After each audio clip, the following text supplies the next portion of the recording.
बच्चों, जैसा कि आप पूर्व वर्ग में भी पढ़ चुके होंगे, वर्ण व्याकरण में वर्ण किसे कहते हैं? वर्ण है क्या? वर्ण का एक दूसरा नाम भी आप जानते हैं, अक्षर।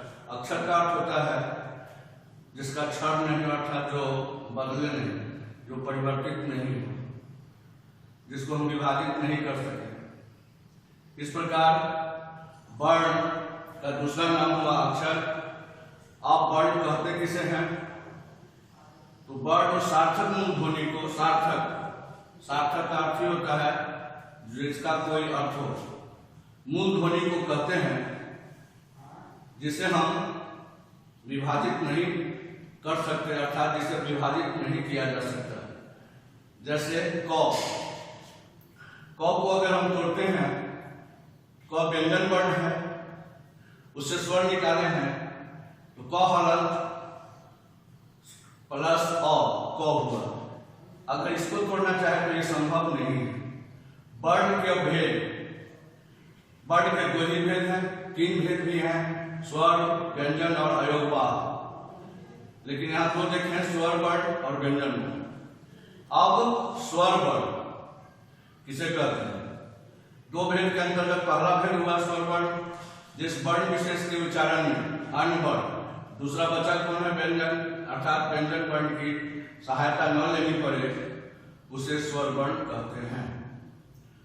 अब स्वर वर्ण की संख्या कितनी है?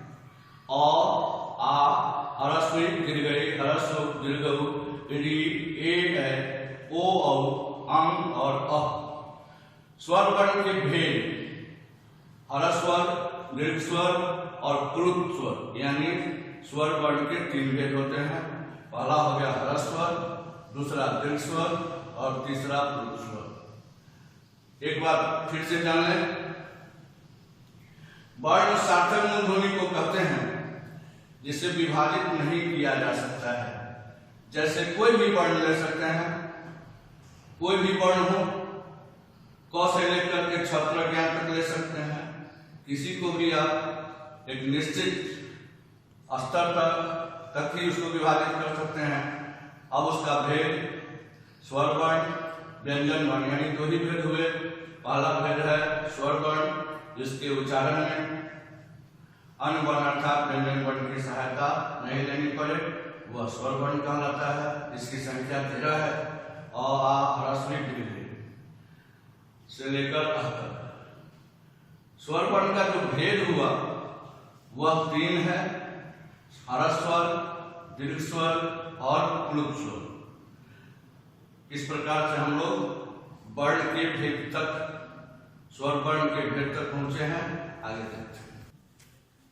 अब स्वर वर्ण का हम ये बता दिए थे कि ह्रस्व स्वर जिसका भेद, जिसके उच्चारण में एक मात्रा का समय लगे, उसको ह्रस्व स्वर कहते हैं। इसकी संख्या है 4 और ह्रस्व, ह्रस्व और ऋ। अब दीर्घ स्वर दूसरा भेद है जिसके उच्चारण में ह्रस्व दुगुना यानी 2 मात्रा का समय लगे, वह दीर्घ स्वर होता है। अ का आ, ह्रस्व का दीर्घ, ह्रस्व का दीर्घ, फिर ए, ओ, औ, अंग और अ। इसमें से अंग और अ, अंग को अनुस्वार और अ को विसर्ग, ये दोनों व्यंजन के अंतर्गत आते हैं। स्वर में भी लिया गया, इसलिए एक नए वर्ण का निर्माण हुआ जिसको अयोगवाह भी कहा जाता है, क्योंकि ये न तो पुनरुपेण स्वर है न व्यंजन। अब तीसरा और लास्ट प्लुत स्वर। प्लुत स्वर में 3 मात्रा का समय लगता है। 2 से अधिक मात्रा का समय लगे, यानी ह्रस्व द्विगुना समय लगता है इसमें, इसलिए इसको प्लुत स्वर कहते हैं। जैसे ओम, इसमें 3 मात्रा है, अ, उ और म। इस 3 मात्राओं को मेल से प्लुत स्वर का निर्माण हुआ। अब इसका दूसरा भेद जो है वर्ण का, वह व्यंजन वर्ण। व्यंजन को हर वर्ण भी कहा जाता है, अर्थात हलंत। जिस वर्ण विशेष का उच्चारण बिना स्वर वर्ण की सहायता से संभव, अर्थात हम यह भी कह सकते हैं कि इसका अपने आप उच्चारण नहीं होता, इसको किसी न किसी वर्ण की सहायता लेनी पड़ती है, तो वह व्यंजन वर्ण हुआ। इसकी संख्या 33 है। अब इसके भेद कितने हैं व्यंजन वर्ण के? 4। पहला हो गया स्पर्श व्यंजन, दूसरा हो गया अंतस्थ व्यंजन, तीसरा हो गया ऊष्म व्यंजन और चौथा संयुक्त व्यंजन। स्पर्श व्यंजन कवर्ग, चवर्ग, टवर्ग, तवर्ग, पवर्ग, प्रत्येक वर्ग में 5 वर्ण आते हैं।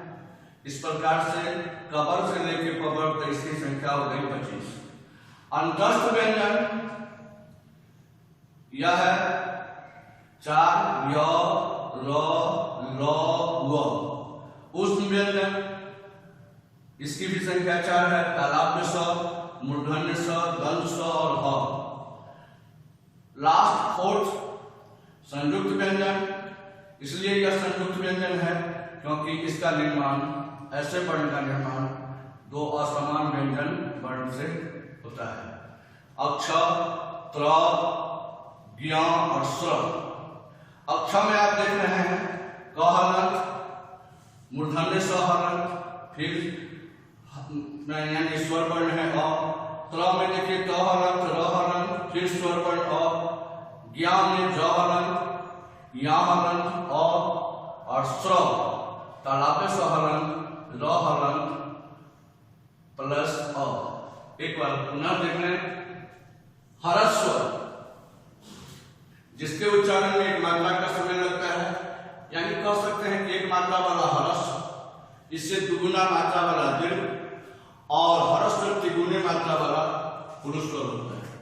संख्या पहले ही हम लोग देख लिए हैं। ह्रस्व स्वर में 4 वर्ण आते हैं, अ, ई, उ, री। दीर्घ में जो बच गए वो सारे के सारे दीर्घ में आते हैं, लेकिन अंग और अ में कंट्राडिक्शन में मतांतर है। इसको अयोगवाह भी कहा जाता है। क्यों? तो कारण जाने। अंग और अ, अंग मतलब अनुस्वार, अ यानी विसर्ग, ये दोनों व्यंजन में भी आते हैं, इसलिए इसका एक अलग नाम हो गया है। 3rd इसका जो है पुरुष स्वर 3 मात्रा वाला है। इसका उदाहरण कम है, ओम, इसमें 3 मात्रा लगा, अ, उ और म। वर्ण का दूसरा भेद व्यंजन वर्ण, यह अपने आप उच्चारित नहीं हो सकता, अर्थात इसको स्वर की सहायता लेनी पड़ती है, तब यह इसका उच्चारण होता है या पूर्ण होता है। इसकी संख्या 33 है। व्यंजन वर्ण के भेद 4 भेद हैं, स्पर्श, अंतस्थ, ऊष्म और संयुक्त। स्पर्श में 25 वर्ण आते हैं, क से लेकर म। अंतस्थ के अंतर्गत य, र, ल और व। ऊष्म के अंतर्गत तालाब्य स, मूर्धन्य स, दंत स, ह। लास्ट 4th को विशेष रूप से देखिए, संयुक्त व्यंजन। संयुक्त व्यंजन का मतलब होता है मिला हुआ, वो भी मिला हुआ, समान नहीं, असमान। इसके अंतर्गत 4 वर्ण आते हैं, अक्ष, त्र, ज्ञ और स्र। अक्ष को क हलंत, मूर्धन्य स हलंत और फिर स्वर वर्ण अ। त्र में त हलंत, र हलंत, अ और ज्ञ में ज हलंत, य हलंत, अ और स्र में तालाब्य स हलंत, र हलंत, अ। इस प्रकार से आज हम लोग पढ़े कि वर्ण किसे कहते हैं, वर्ण के कितने भेद हैं, वर्णों की संख्या कितनी है, वर्ण का 2 भेद स्वर और व्यंजन, स्वर वर्ण किसे कहते हैं, स्वर वर्ण के कितने भेद हैं, अलग अलग उसके भेद में कौन कौन वर्ण आते हैं। फिर व्यंजन वर्ण क्या है, व्यंजन वर्ण की संख्या, शुद्ध संख्या कितनी है, उसके कौन कौन से भेद हैं और किस भेद के अंतर्गत कौन कौन वर्ण आते हैं, यह देखें। इस प्रकार से हम लोग वर्ण को यहाँ देखे हैं, अब वर्णों का उच्चारण स्थान, यह ठीक है।